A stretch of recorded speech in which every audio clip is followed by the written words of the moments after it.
मेरा मन कुछ ठीक नहीं लग रहा है, मैं थोड़ा बाहर टहलने जा रहा हूँ। ठीक है बेटा, पर जल्दी आ जाना। अशोक टहलते टहलते नदी के पास जाता है। नदी का शांत माहौल अशोक को काफी आकर्षित करता है और वो वहीं बैठ जाता है कि तभी अचानक पानी की लहरें एक भयानक शोर मचाने लगती है। धीरे धीरे पानी के अंदर एक चक्रवात शुरू हो जाता है। अरे ये क्या, ये अचानक से पानी की लहरें कैसे तेज हो गई? ऐसा लग रहा है इस पानी की और कुछ तेजी से आ रहा है, पर क्या? अशोक उठकर खड़ा होता है और नदी को दूर दूर तक देखने लगता है कि तभी उसकी नजर एक रोशनी पर जाती है। अरे बाप रे, 4 मंजिला नाव! ऐसी नाव तो मैंने आज से पहले कभी नहीं देखी, पर ये मेरी तरफ क्यों आ रही है? धीरे धीरे वो 4 मंजिला नाव चलती चलती अशोक के काफी नजदीक आने लगती है। उस नाव में से काफी भयानक भूत चुड़ैलों की आवाज आ रही होती है। इतनी रात को ये आदमी इस नदी में क्या करने आया है? तुम क्यों चिंता कर रही हो? कोई भी हो, हमारी तो भूख ही मिटाएगा। चलो अपना अपना चेहरा बदलो और कैसे भी करके उसे इस चलती 4 मंजिला नाव घर में बुलाओ, ताकि हम उससे अपनी भूख मिटा पाए। ओह गॉड, कितनी लग्जरी 4 मंजिला नाव घर है, और मुझे तो लगता है कि यहाँ पर जोरों शोरों से पार्टी चल रही है। ऐसी पार्टी में शामिल मैं भी होना चाहता हूँ। अशोक इतना कहता ही है कि तभी उस नाव से कुछ लड़कियां हाथ हिलाकर कहती हैं, Hey, come on, come here. Let's do party. Me? Yes, you dear. Oh God, तुम मेरी विश इतनी जल्दी पूरी कर दोगे, मैंने सोचा भी नहीं था। मैं तो चला 4 मंजिला चलती नाव घर में पार्टी करने। अब अशोक नदी में आकर 4 मंजिला नाव में सीढ़ियों से चढ़कर 4 मंजिला नाव के घर के अंदर घुसता है। अशोक जब पहली मंजिल पर होता है तो अरे यहाँ तो कोई नहीं है, लगता है पार्टी दूसरी मंजिल पर हो रही है। अब अशोक सीढ़ियों से चढ़कर दूसरी मंजिल पर आता है, लेकिन वहां भी घनघोर सन्नाटा होता है। इसके बाद फिर अशोक सीढ़ियों से तीसरी मंजिल पर चढ़ता है, जहां कुछ लोग खाना खा रहे होते हैं। ओह गॉड, 4 मंजिला नाव घर में चढ़ चढ़कर मैं तो थक गया हूँ। चौथी मंजिल पर जाता हूँ, शायद वही नाच गाना और दारू पार्टी चल रही है। अशोक अब हांफते हांफते चौथी मंजिल पर आता है, लेकिन वो मंजिल भी चारों तरफ से सुनसान होती है। अरे ये क्या, यहाँ तो कोई पार्टी नहीं हो रही है।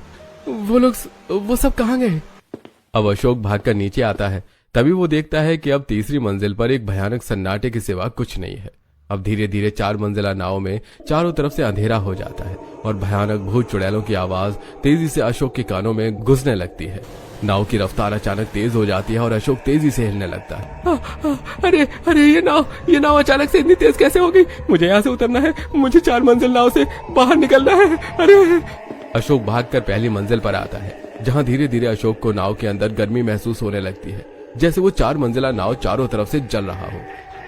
अरे मेरा शरीर जल रहा है, मुझे यहाँ से बाहर जाना है। जल जाएगा तू इस आग की तपन में, और जलकर यहीं राख हो जाएगा जैसे हम हुए थे इस 4 मंजिली चलती नाव घर में।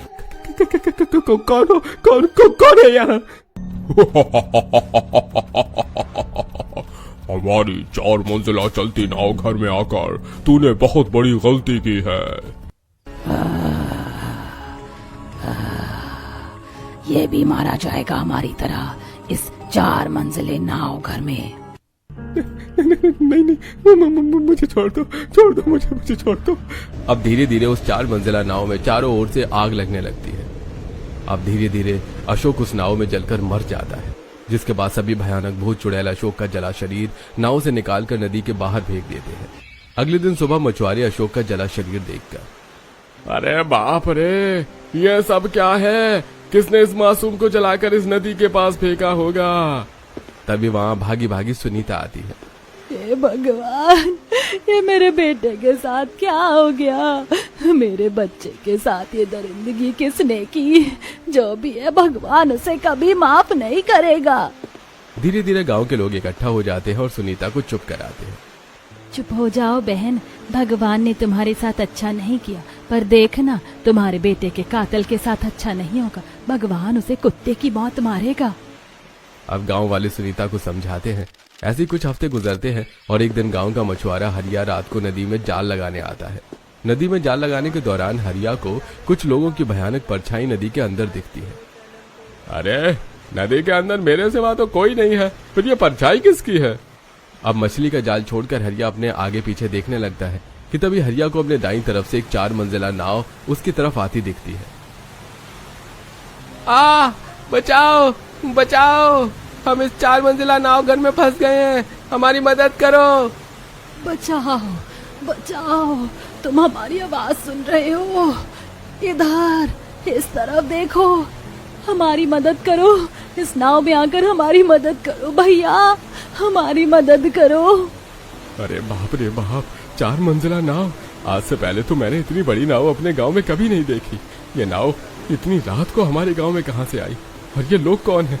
ये लोग तो परेशानी में हैं। मैं इन्हें ऐसे देखकर नजरअंदाज नहीं कर सकता। अब हरिया जाल को छोड़कर 4 मंजिला नाव की तरफ जाता है। देखो कैसे वो मछुआरा हमारे चलावे में फंसकर हमारी नाव के अंदर आ रहा है। वो सीढ़ियों की सहायता से हरिया नाव के अंदर घुसता है।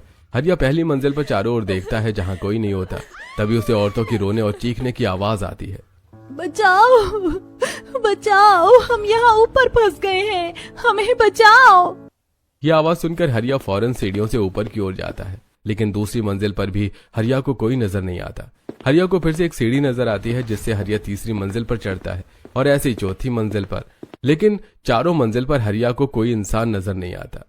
हे प्रभु, ये कैसा भयानक छलावा हुआ मेरे साथ। यहाँ तो कोई नहीं है। फिर वो मदद की पुकार उन लोगों की, वो कैसे पुकार थी? वो लोग वो कहाँ गए? हरिया घबराते हुए चौथी मंजिल से पहली मंजिल पर आता है। तभी भयानक भूत चुड़ैलों की आवाज के साथ वो 4 मंजिला नाव तेजी से चलने लगती है। हरिया तेज तेज हिलने लगता है। हरिया जाकर एक टेबल को पकड़ लेता है। अरे अरे बाप रे, ये नाव इतनी तेजी से कैसे चल रही है? अरे, और मैं कहाँ जा रहा हूँ? नहीं नहीं, मुझे यहाँ से बाहर निकलना होगा। हरिया भागने की कोशिश करता है कि तभी चारों तरफ नाव से भूत चुड़ैल चलकर हरिया के नजदीक आने लगते हैं और तेज तेज हंसने लगते हैं। तू यहाँ हमारी मदद करने आया था ना, बिना मदद करे ही जा रहा है। प्रभु, हे प्रभु, यहाँ तो भयानक भूत चुड़ैल है। मुझे छोड़ दो, मुझे जाने दो। तू किसी कीमत पर यहाँ से बचकर नहीं जा सकता। हमने तुझे बुलाया ही यहाँ पर अपने लिए है। नहीं नहीं, मैं तो बस यहाँ लोगों की मदद करने आया था। मुझे छोड़ दो। वो सब एक छलावा था। नहीं नहीं, मुझे जाने दो, मुझे छोड़ दो। हरिया इतना कहता ही है कि चारों तरफ से उस 4 मंजिला नाव घर में अचानक से तेजी से आग लगने लगती है और धीरे धीरे वो आग हरिया के शरीर में पकड़ लेती है। हरिया छटपटाता दर्द में वहीं अपने प्राण त्याग देता है, जिसके बाद उस 4 मंजिला नाव घर में रहने वाले वो भयानक भूत चुड़ैल उसे नाव से बाहर फेंक देते हैं। ऐसे ही इस गांव के हर एक सदस्य को हम जान से मार देंगे, किसी को नहीं छोड़ेंगे इस गांव में हम। अगले दिन सुबह फिर से नदी की लहरें शांत हो जाती हैं। साधारण नाव चलने लगती है। तभी उस बीच गांव के मछुआरे हरिया का जला मरा शरीर देखकर, हे प्रभु, हे जगन्नाथ, एक और मौत। इस नदी के किनारे आखिर ये मौत क्यों और कैसे हो रही है? मुझे तो विश्वास नहीं हो रहा है, कितनी खूबसूरत नदी में इंसानों को कोई मौत के घाट उतार रहा है, पर कौन और क्यों? पता नहीं ये भयानक मौत कौन इस नदी किनारे सबको दे रहा है, पर ये सारी मौत रात में ही होती है। दिन के उजाले में तो ये नदी काफी खूबसूरत लगती है। अब गांव वाले दुविधा में आकर वहां से चले जाते हैं, पर धीरे धीरे गांव वालों को ये बातें अंदर ही अंदर खाई जा रही थी। इसी तरह 3 से 4 हफ्ते गुजरते हैं और एक दिन दूसरे गांव का एक परिवार ढोलापुर गांव की नदी के पास आकर खड़ा हो जाता है। ये नदी कितनी भयानक लग रही है, दूर दूर तक कोई नहीं है। हाँ, है तो कोई नहीं, पर हमारे गांव में नाव नहीं मिलती। मुझे लगा इस गांव में मिल जाएगी, इसलिए मैं यहाँ पर आ गया, और यहाँ भी दूर दूर तक कोई नाव नजर नहीं आ रही है। अब हम बिना नाव की सुविधा के शहर कैसे जाएंगे? किशोर इतना कहता ही है कि तभी नदी की लहरें तेज होती हैं और तेज तेज हवाएं चलने लगती हैं। जी, मौसम बिगड़ रहा है और नाव अब तक नहीं दिखी। अनामिका इतना कहती ही है कि तभी उसको अपनी ओर 4 मंजिला जगमगाता नाव आता दिखाई देता है। देखिए जी, कितनी आलीशान 4 मंजिला नाव हमारी ओर आ रही है और कितने सारे पैसेंजर्स बैठे हैं। चलिए ना, हम भी चलते हैं। मैं कभी इतनी आलीशान नाव में नहीं बैठी। पागल हो, इतने पैसे नहीं है मेरे पास। किशोर इतना कहता ही है कि तभी नाव के अंदर से आवाज आती है। आइए आइए, 4 मंजिला नाव में आइए, जिसकी टिकट मात्र 200 रुपए है। जहाँ मर्जी है वहाँ जाओ, खाना पीना सब फ्री है। जी देखिए, सिर्फ 200 रुपए का टिकट है और खाना भी फ्री है, चलिए ना। अपनी पत्नी को इतना जिद करता देख किशोर सामान उठाकर नाव में सवार हो जाता है। नाव में सवार होते ही वो 4 मंजिला नाव चारों तरफ से खंडर बन जाती है, जैसे मानो एक भयानक आग में वो नाव जलकर भस्म हो गई हो। उस नाव से भयानक आवाजें आने लगती हैं। अरे ये 4 मंजिला नाव घर अंदर से ऐसा है, और वो पैसेंजर वो सब कहाँ गए? अरे ये 4 मंजिला नाव है क्या? पता ऊपरी मंजिल ठीक हो। अब किशोर पहले से दूसरी से तीसरी और तीसरी से चौथी मंजिल पर आता है, लेकिन उसे कोई नहीं नजर आता। तभी अचानक नाव से भयानक आवाजें आने लगती हैं। सुनिए जी, मुझे यहाँ कुछ ठीक नहीं लग रहा, चलिए यहाँ से, मुझे नहीं जाना इस नाव से कहीं। अनामिका किशोर वहां से भागने की कोशिश करते हैं, लेकिन वो जैसे जैसे सीढ़ियों से उतरते हैं, सीढ़ियों में अपने आप आग लगने लगती है और किशोर उसकी पत्नी अनामिका उस 4 मंजिले नाव में जलकर अपना दम तोड़ देते हैं। और फिर सभी भयानक भूत चुड़ैल वहां आकर उनके जलते शरीर को देखकर तेज तेज हंसते हैं, और वो भूत चुड़ैल उन दोनों के जले हुए शरीर को नदी में फेंक देते हैं। सुला दिया इनको 20 4 मंजिली नाव घर में मौत के घाट। अगले दिन सुबह गांव वाले ये भयानक मंजर देखकर, बस बहुत हुआ, आज मैं इस नदी का रहस्य पता लगा कर रहूंगा, और आज सारा दिन मैं इसी नदी के पास बैठा रहूंगा।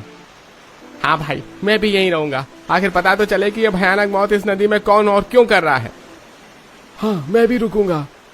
अब दिन से दोपहर, दोपहर से शाम तक दूर दूर तक कहीं कुछ नजर नहीं आता। भाई यहाँ तो कुछ नहीं है, मैं जा रहा हूँ। मुझे भी जाना होगा, मुझे मंडी जाना है। ठीक है, तुम सब लोग जाओ, मैं तो यहीं रुकूंगा। अब सब लोग सूर्यास्त होते ही नदी के पास से उठकर चले जाते हैं, लेकिन चेतन वहीं बैठा रहता है। धीरे धीरे शाम अब काली रात में तब्दील होने लगती है। चारों तरफ नदी में सन्नाटा छा जाता है। अरे यहाँ बैठे बैठे तो मैं बहुत थक गया, लेकिन अब तक मुझे यहाँ कुछ नजर नहीं आया। चलो अब चलते हैं। चेतन जैसे ही उठता है कि तभी उसे नदी में एक रोशनी नजर आती है। वो रोशनी की तरफ देखता है जहाँ 4 मंजिला नाव घर नदी में चल रहा होता है। हे मालिक, मैंने अपने पूरे जीवन में 4 मंजिला नाव कभी नहीं देखी। कितनी जगमगा रही है ये 4 मंजिला नाव। खैर छोड़ो, कोई शहरी होगा, मुझे क्या। चेतन देखकर वहां से जाने की कोशिश करता है कि तभी चेतन को एक आवाज सुनाई देती है। आओ, हमारे 4 मंजिला नाव के अंदर आओ, तुम्हें यहाँ अच्छी अच्छी चीजों को देखने का मौका मिलेगा। यहाँ खाना पीना सब मुफ्त है। ये 4 मंजिला घर किसी स्वर्ग से कम नहीं है। चेतन इन आवाजों को सुनते ही मनमोहित हो जाता है और अपना सुध बुध खो बैठता है और बिना देरी के 4 मंजिला नाव में सवार हो जाता है। तभी चेतन को भयानक भूत चुड़ैलों की तेज तेज हंसने रोने की आवाजें सुनाई देने लगती हैं। नाव तेजी से हिलने लगती है और तभी अचानक चेतन होश में आता है। ईश्वर, ये क्या हुआ मेरे साथ? अभी तक तो ये 4 मंजिला नाव घर नदी में चलता हुआ इतना सुंदर प्रतीत हो रहा था, पर अंदर आते ही ये नाव घर एक खंडर में तब्दील हो गया। अरे, और ये कैसी भयानक आवाजें आ रही हैं यहाँ से। इसका मतलब यही वो 4 मंजिला चलती नाव घर है जो गांव में लोगों को मौत के घाट उतार रही है। मैं ये बात सबको बता दूंगा। चेतन जैसे ही भागने की कोशिश करता है, सभी भयानक भूत चुड़ैल उसके चारों ओर से उसे घेर लेते हैं।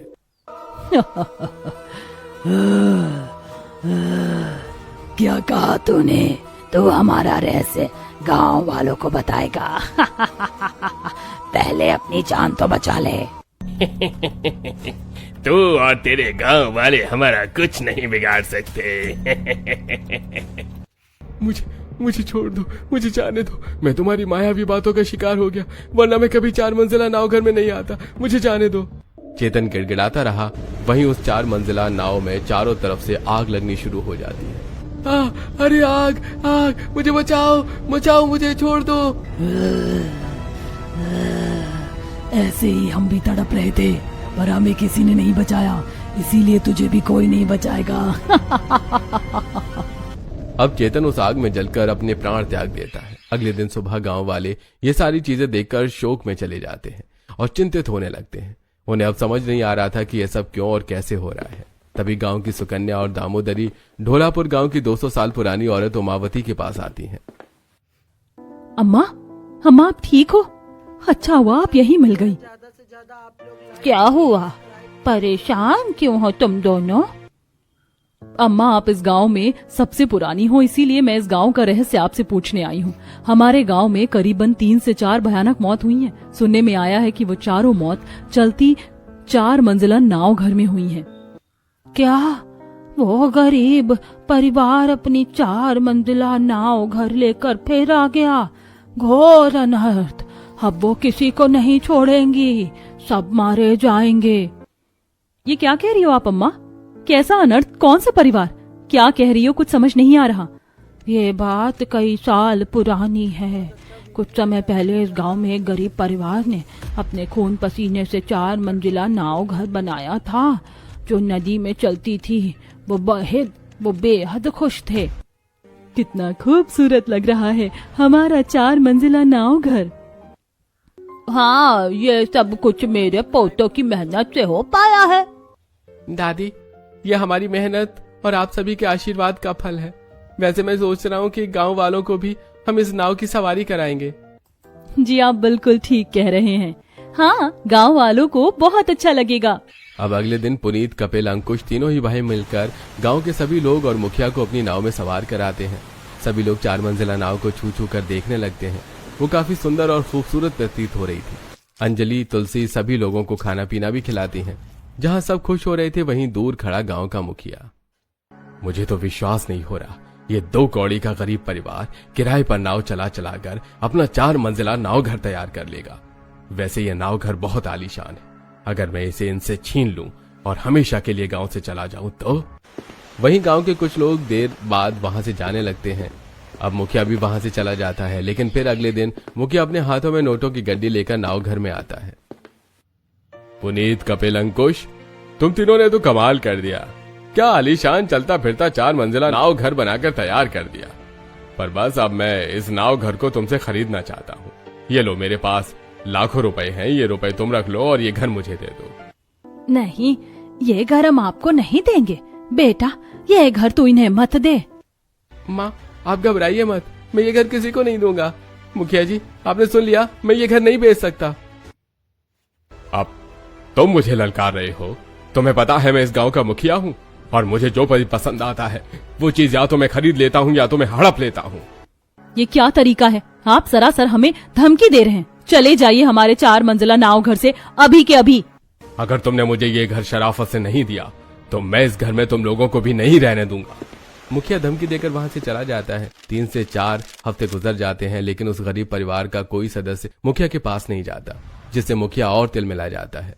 और एक दिन उसकी दरिंदगी इतनी ज्यादा बढ़ जाती है कि वो चुपचाप रात के अंधेरे में 4 मंजिला नाव में मिट्टी, तेल और माचिस लेकर पहुंच जाता है। नाव के अंदर घर के सदस्य अपनी खुशहाल जिंदगी बिता रहे होते हैं। वहीं मुखिया चारों तरफ नाव में मिट्टी, तेल छिड़क रहा होता है और देखते ही देखते वो माचिस जलाकर नाव में आग लगा देता है। सुनिए जी, कुछ जल रहा है जी। अंजलि इतना कहती है कि तब तक आग नाव घर में पूरी तरह से पकड़ लेती है। पहली तीसरी मंजिल जलकर नीचे गिर जाती है और अब 4थी मंजिल भी जलने लगती है।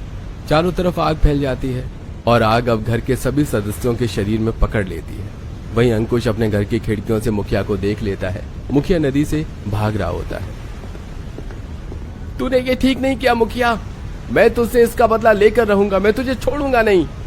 अब वो गरीब परिवार उस आग में जलकर वहीं दफन हो जाता है और भयानक भूत चुड़ैल बन जाते हैं। इसके बाद वो उसी नाव में मुखिया को बुलाकर उसे जान से मार देते हैं। वो दिन है और आज का दिन है। वो गरीब परिवार अब भी गांव वालों को मौत के घाट उतार रहा है, क्योंकि गांव वालों ने भी उन गरीब परिवार की कोई मदद नहीं की थी। मुखिया तो गया, पर इस गांव पर ग्रहण लगा कर चला गया। इसका मतलब हमें अपनी रक्षा खुद करनी होगी। हमें रात को उस नदी के पास खुद को जाने से रोकना होगा और लोगों को भी समझाना होगा। अब सुकन्या सारी बातें गांव वालों को बताती है, जिसके बाद गांव वाले कभी रात को नदी के पास नहीं जाते, लेकिन फिर भी अगर कोई गलती से उस नदी के पास पहुंचता है तो वो मारा जाता है। कहते हैं अब भी हर रात उस 4 मंजिला नाव में गरीब परिवार सवार होकर नदी किनारे आता है, जिसकी भयानक आवाज गांव वालों को हर रात सुनाई देती है।